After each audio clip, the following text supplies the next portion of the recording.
ABC Supply, Dr. Bad here with Dr. Scott. We're going to go through the warm-up exercises we gave you to show you to do the progressive. Remember to start from the ground up. We're going to start warming up with our calves first. And we'll do 10 toe raises from there. Then turn your toes out.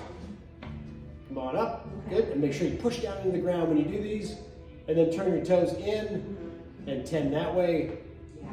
Now we're going to look like little ballerinas. We're going to bend our knees. We do the same thing with our knees bent. Neutral, feet turned out, and feet turned in. That's for your calves. Now we're going to go, we're going to come down to 90 degrees. I want you to do repetitions, 10 reps. And then I also want you to come down and hold it for 60 seconds. Head nice up, head tall. Good tall posture there, Dr. Scott. Perfect. That's for your quads. Push down into the ground also once again. Use that ground for leverage. That's what you're going to do when you do. Next, you're going to get these loop bands. They're going to go above your knees. The lower you go, the harder it is. Use more joints. So what we're going to do is we're going to do those duck walks. We're going to do lateral duck walks. You're going to take 10 steps each direction. Perfect. And then go back the other direction.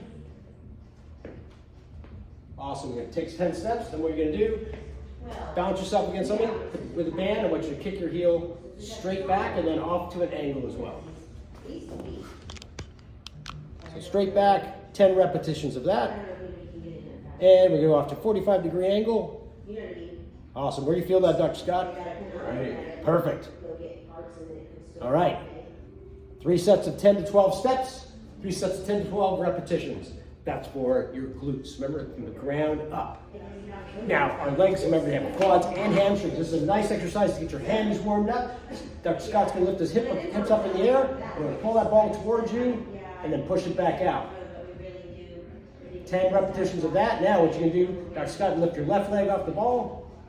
Now, come on up with one leg. Bring that in. Power lifter. This is like nothing for him. All right, 10 to 12 repetitions of that on each leg and together. All right, now we're going to keep progressing. Now we're going to go to our lower back. Remember, keep that thing nice and warm, get it warmed up so you don't hurt your back. Number one injury, that's for sure. All right, Dr. Scott's doing some Superman. Abs tight when you do this. And we're going to do 10 to 12 reps.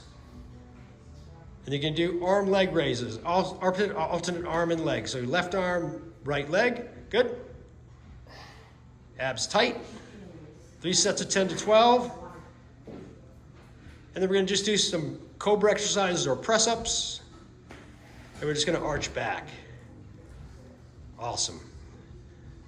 Try to do this every couple hours if you can. Do 10 reps, especially if you've been sitting, driving, or even when you've been doing the lifting in the warehouse. Awesome. Now we're going to talk about hip hinging. Remember, this is the way we really want to do things. We don't want to round our backs when we lift. We want to hinge at the hips. So here we go. So fold over at the waist. Perfect. Now let's show them the wrong way to do it, Dr. Scott. And then bend forward. Remember, if your hamstrings are tight, you're going to have to get into that position, which we don't want. So we want you to hip hinge. Folding over at the hips. And if it's hard to do, we're going to use that stick across our back. So if we're having trouble hip hinging, we're going to use a stick or we're going to use a golf club here and try to keep your knees straight with this one and just hinge at the waist. Perfect. So you don't want to see your bottom hand come off your butt or your top hand come off the upper back. So do 10 to 12 hip hinges just to warm up your hamstrings and your lower back. Perfect. Excellent.